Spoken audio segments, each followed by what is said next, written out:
Сен маған о баста уәде беріп едің ғой, неге енді өзгере қалдың? Сен үшін жұмысымды тастап едім, деп сөз соңын жұтқан Аягөздің көзіне жас үйірілді. Ойынның қызығына беріліп кеткен Мирас, қойшей, маған не дейсің енді, деді жақтырмай. Жағдай солай деп қол қусырып қарап отыра береміз бе?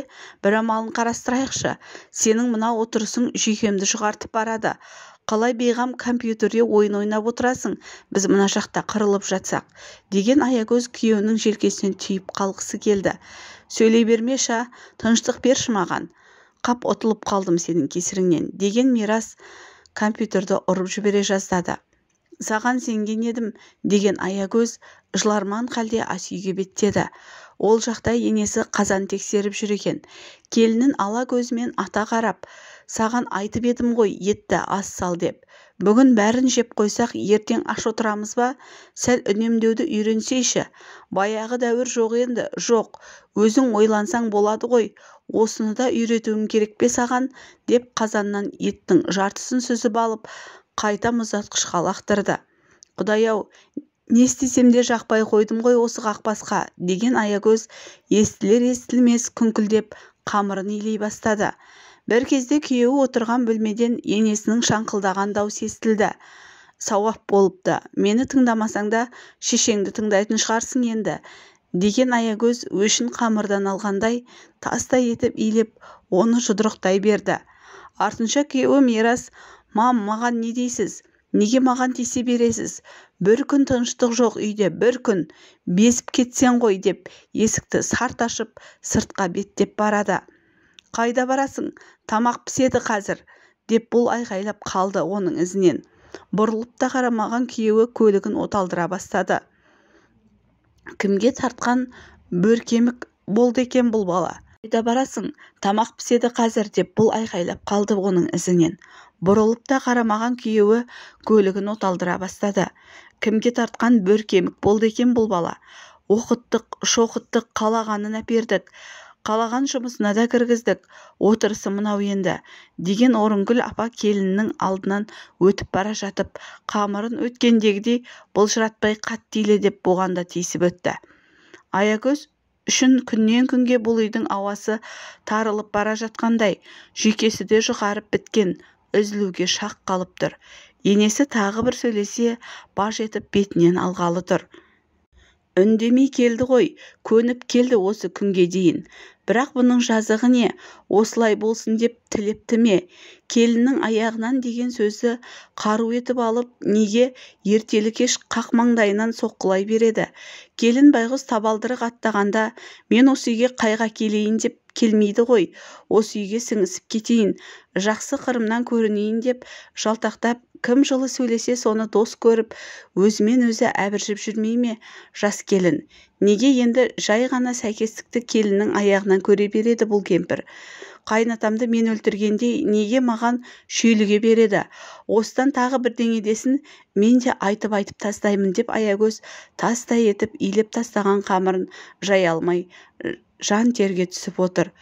Өзінен де бар ғой, махаббатпен емес есеппен тұрмысқа шыққан өз емес пе?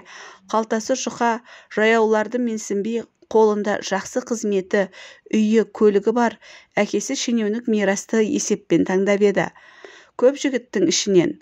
Онда да әлеуметтік желі арқылы парақшасына бар жақсысын шет ел қыдырғандарын жалтыратып сала берген Мирасты бір керемет азамат деп ойлап еді. Сөйтсе бәрі де әкесінің арқасында екен ғой. Әкенің дүниесі балаға мал болмайды деп те бекер айтылмапты. Сол сөз міне алдынан шығып отыр.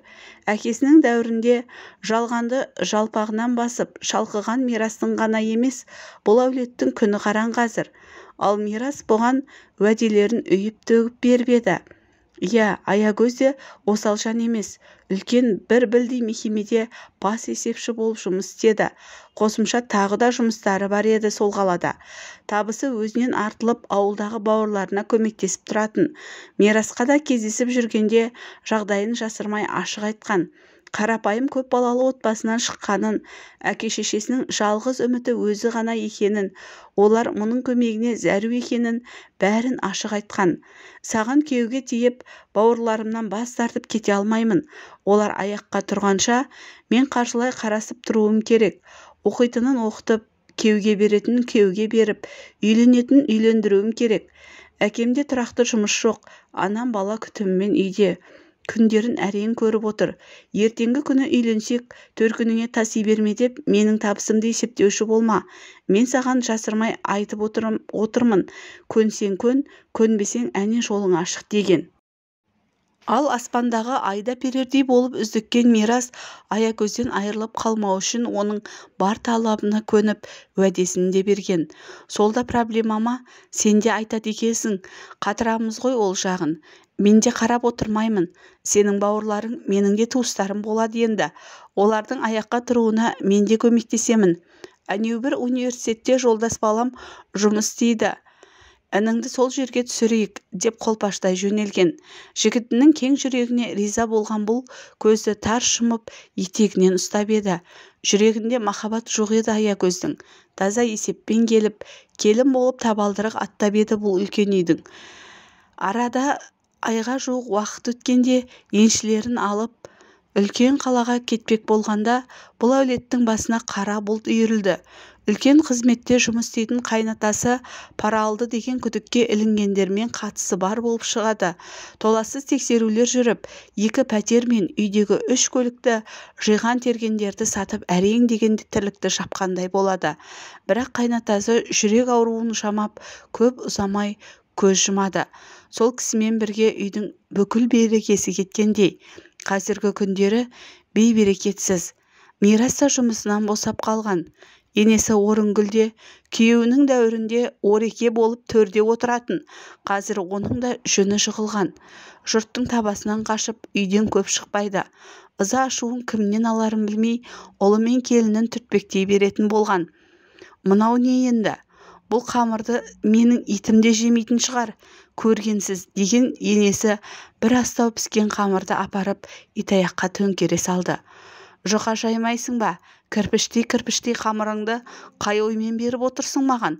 Мұндай тамақты әке-шешең жейтін шығар, мен жемеймін. Осы сен әдейі жасайсың ғой, деп сөйлеп бара жатқан енесі кейінгі көшеде тұратын тұрмыстағы қызының үйіне бет алды. Қызына мұны әбден жамандап, шерін тарқатып қайтпақшы. Енесі кеткен соң итаяққа төгілген қамырға қарап, Аякөздің іші қыж-қыж қайнады. Дәл осы тамақты бауырларым таласа тармаса жеп қоятын еді.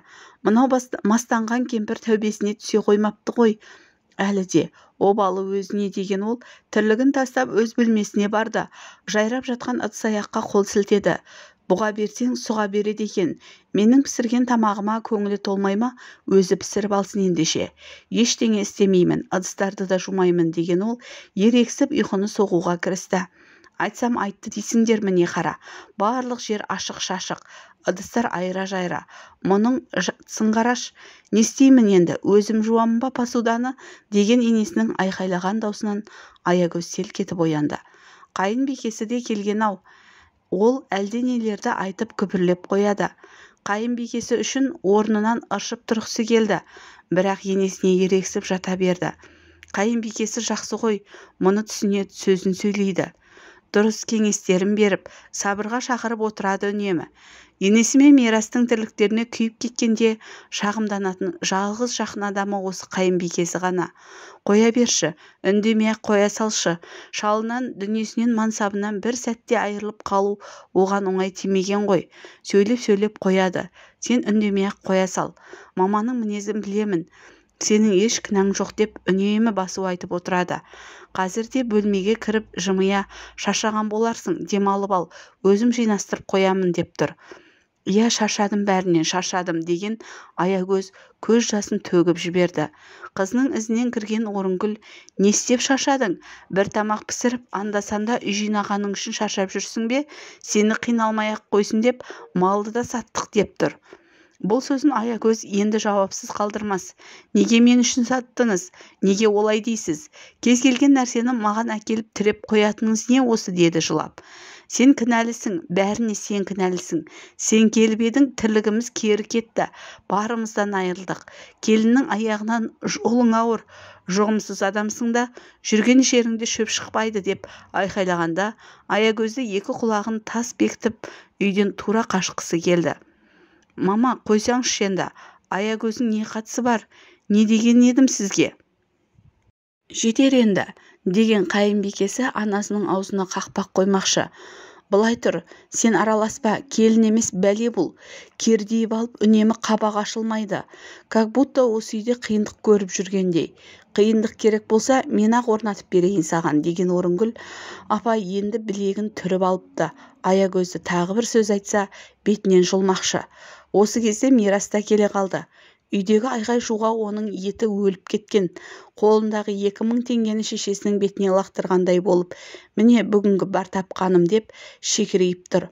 Мынау жүр 2000 тапқанға кісі болып. Неге жетеді бұл? Дүкенге қарызымыз 50 мыңнан асты. Свет суды төлемегенімізге 3 ай болды.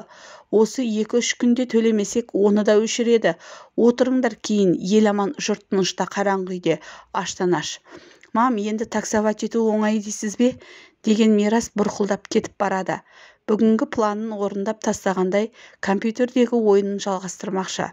Қайынбикесі Дина шешесін itергендей болып бөлмеден шығарып жіберді де өзі Аягөздің жанына отырды. Маманың сөздерін көңіліңе алмашы. Ол бәрімізді де оңдыртып жатқан жоқ. Әкеміз кеткен соң осындай болып қалды ғой, жүйкесі сыр беріп жүр. Шипажайға жіберіп бір демалдырып аламын осы, деп күрсінді. Әрең шыдап жүрмін. Жазығым не менің? Үндемейін десем сөздері сүйектен өтіп барады. Шыдашы. Сәл өзіне келсін. Дәл қазір өзің не айтып, не істеп жүргенін білмейді. Сөйтіп жүріп жынданып кетпесе жарарды. Әкемнің жағдайы есеңгіретіп тастады. Ақылың бар ғой, түсіністікпен қара, деді қайынбикесі Дина. Мирасше, ол неге ойламайды? Есілдерді тек интернеттегі ойындар. Еш мақсаты жоқ. Күл болмасаң, бүл бол дегендей өзімен өзі. Бұл үйдің еркегі ғой ол. Неге ол әрекет жасамайды? Білмеймін, жаным қиналып кетті. Кетіп қалғым келеді төркініме, деген Аягөз Динаның иығына басын қойып, еңіреп жылап алды. Кетпе. Сен кетсең бұл екеуінің күйі не болады? Шешем анық жынданады. Ал Мирас ішіп-шегіп, нағыз қаңбасқа айналады. Әлде де сен ғой осы үйдің түтін түтетіп отырған, деп қайынбикесі ағынан жарылды. Ал арғы бөлмеден Орынгүл апа мен Мирастың айқайлап ұрысқан дауыстары естілуде.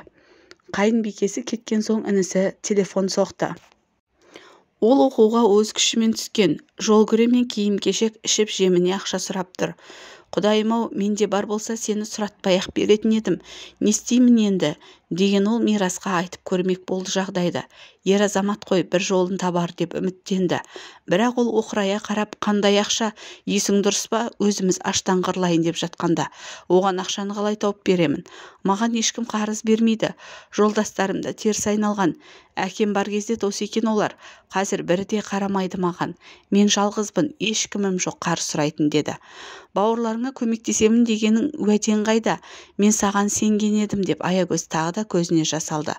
Ой, тағы бастадың ба? Кетші бар, сенің бауырларыңа емес, маған көмек керек қазір. Кім маған көмектеседі, деп айқайлады. Салысуға кеткен Аягөз қайта бөлмесіне келді. Мирасқа сеніп жүре берсе, мынау үйдің шаңырағы опырылып құлап, өзінің бауырларының да күні қараң болайын деп тұр. Ол көптен бері қолданбаған ноутбукты қолына алды. Бұрынғы таныстарына хабарласа бастады.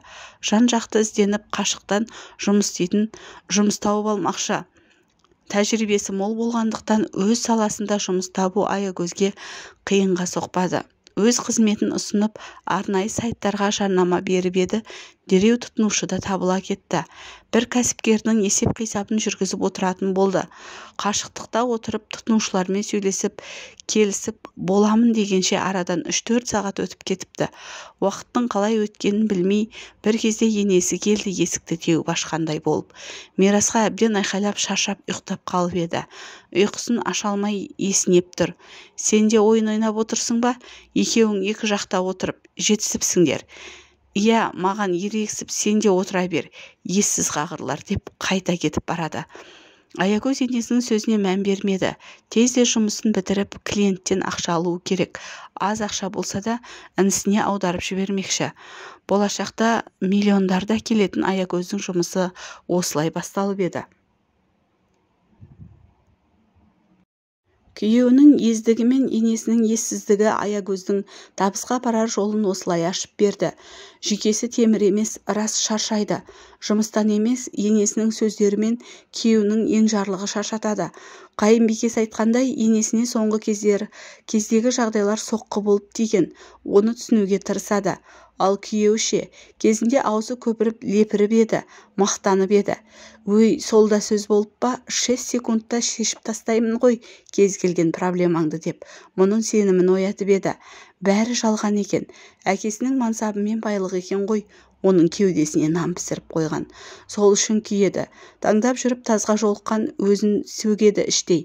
Ортада ортақ бала да жоқ әзірше. Кетіп қалғысы келеді. Не үшін бұл үйде байланып жүргенін өзі де түсінбейді кейде, бірақ кете алмайды. Осы үйдің табалдырығына шегесіз қағып тастағандай аттап ары баса алмайды. Мүмкін жан-жақты үлгілі болуым керек, өзгелер менен өнеге алу керек деген бала кезден қалыптасқан қағидасы ажырасып кетуіне жол бермей жатқан болар. Солай ғой. Бұл отырыңқырап барып тұрмысқа шыққанда ағайын туысы, таныстары бәрі таң қалып еді, қызығып еді, сүйсініп еді. Керемет жерге барды, бағы ашылды деп бәрі таңдай қағысқан. Ал әкесінің туыстары анасының айтуы бойынша көре алмай іштері тұз жалапты. Олардың тұз жалағанын ұзынқұлақтан естіпті анасы. Иә, әкесінің туыстарымен бұлар араласқан емес. Әкесі де бұл тақырыпта ләмим демеген.